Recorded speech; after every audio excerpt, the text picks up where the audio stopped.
าวคือเดิมนั่นแหละแต่ว่าน้องไปเตยลงมาบ่ทันเลยถ่ายบ่ทันข่าวเท่าเรือขึ้นไปแล้วให้น้องไปเตยเอาเครื่องใส่บาตรลงมาส่งอันนี้ก็เป็นวันชิ้นใหญ่พี่น้องเลยม่วนย่อภูเขาลงมาเพราะว่าอย่างเรือหยอดเรืออย่างเรือแดงทำไมยังรถ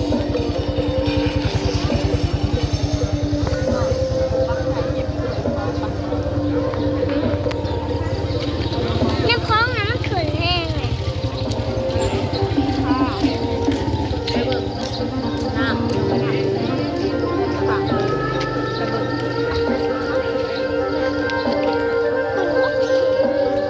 มันขึ้นต้น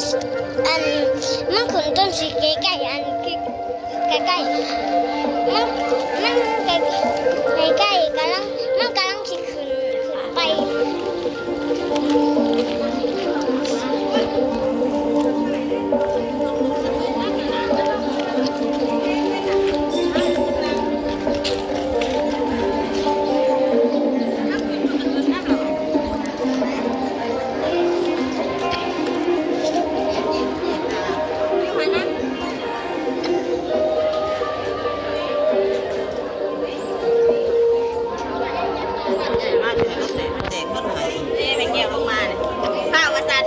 พี่น้องเอ้ยเอามาข่าวลงมาน่ะก็ลงมาถึงจะทานได้เสื้อมาแต่งเช้ามาสู่กระโหลกพาไปเบิ่งมาใส่บานแล้วจะพาไปเบิ่งพี่น้องเอ้ยเอาก็ได้กันจะทานเลยแล้วเนาะเบิ่งวิวน้ำขึ้นแห้งแต่ว่าที่หน่อยนี่เราหลายสิ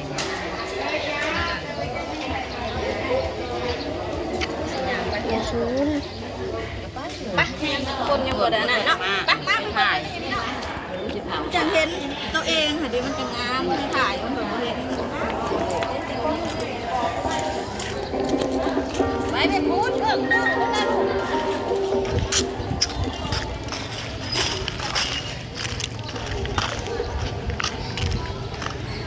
มันคนงามจะบอก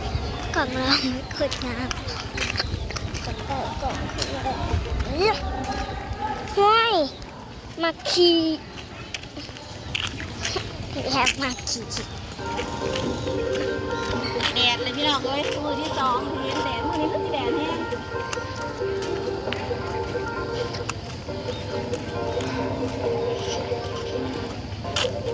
ลงมาเนี่ยเขาจังไงลงเพลงลงจังไง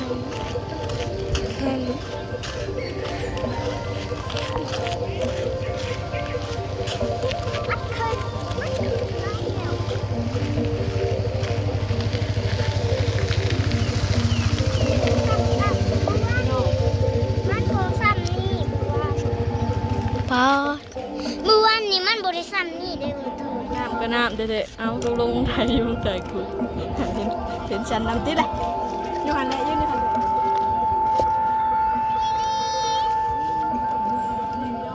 น้ำก็น้ำเด็ดๆอันนี้คืนกว่าเก้าเมื่อวานนี้ยังบ่ฮอดพูดวันตัวเพิ่งหนีซะเนาะ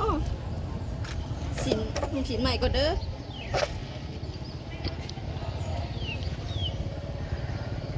สวยไหมวิวนะสวยไหม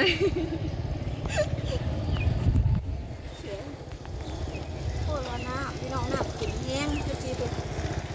เนี่ยคือไปหัวทางเนี่ยเราแต่ว่าก็เคยถ่วมบาดเท้าดอกพี่น้องก็ยังเกิดช่วงชุดประมาณเที่ยงงานเท้ามันอยู่สูงอยู่บางคนในFCเพิ่นว่าระวังเด้อน้องดาว่ายันน้ำถ่วมบาดเท้าน้ำบ่เคยถ่วมเพราะว่าบาดเท้ามันอยู่สูงอยู่น้ำบ่เคยถ่วมเด้อนี่ตากล้องพี่น้อง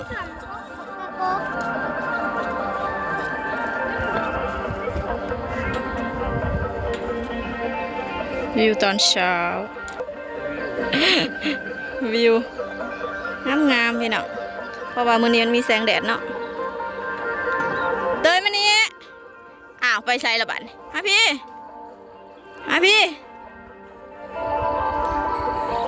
ไป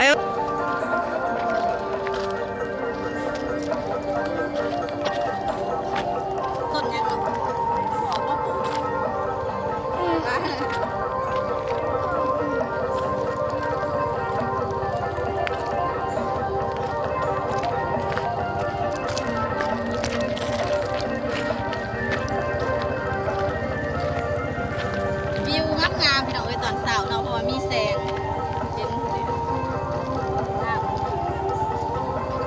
ทางทะเลแต่น้ำใสทางพุ่นนะน้ำใส ต้นไม้ไว้ลาดลมด้วยนี่เนาะ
ก็ตั้งกล้องโยกกันอยู่เลยแหละ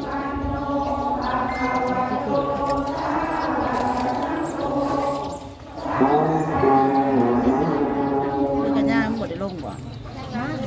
คือมันนุ่งสวย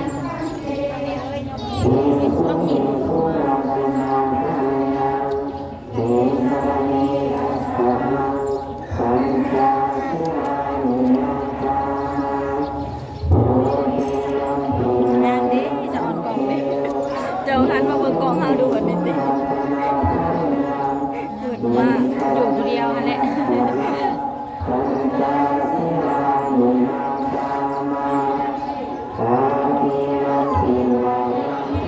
สองสาวสามสาวปีหนามาดูเฮ้ยน้องฟ้าใสน้องแทนใจใช่เลยน้องปณีนะ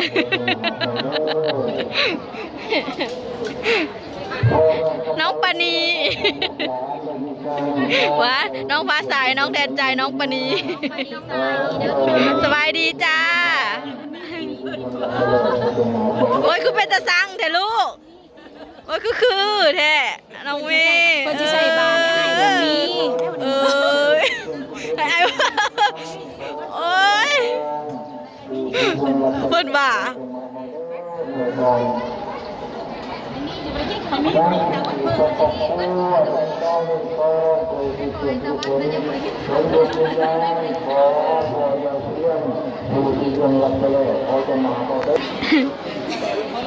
คนหลายเนาะคนชิ้นใหญ่มันพายใหญ่พี่น้องเอ้ยคนกับสิลายคนหลายดอกมันนะมือนั่นก็มือเผาพรรษาเด้มันก็พิเศษหลายอ้าว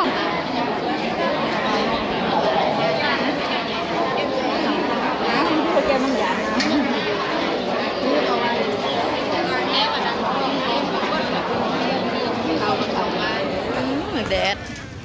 ตอนนี้เขาก็ใส่บาตรแล้วเลยเด้อพี่น้องแค่ถาเอาอันผ้าขาวบัดนี้กินข้าววัดได้อพี่น้องมื้อนี้มาอันนี้แหละย่ามนี่เป็นหวานย่ามนี่เก็บกินในเทศไทยกินอะไร อาสิไกลๆก็ได้สำนักเลย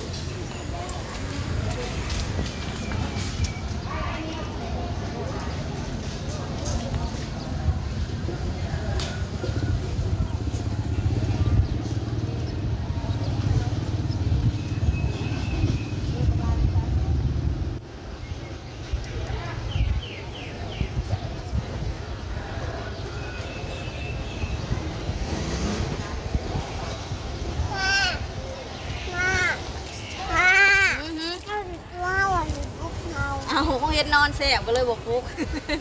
โอเคหลังจากที่ใส่บาตรแล้วนะพี่น้องกระทะเอาพักเขากินข้าววัดเด้อจากมื้อนี้สำหรับคลิปนี้เดี๋ยวก็ขอจบคลิปไว้เพียงเท่านี้กันเด้อพี่น้องสำหรับใครที่เข้ามาเบิ่งคลิปก็ขอให้ได้บุญนำกันเด้อพี่น้องเด้ออยู่ดีมีเฮงๆรวยๆเด้อจ้า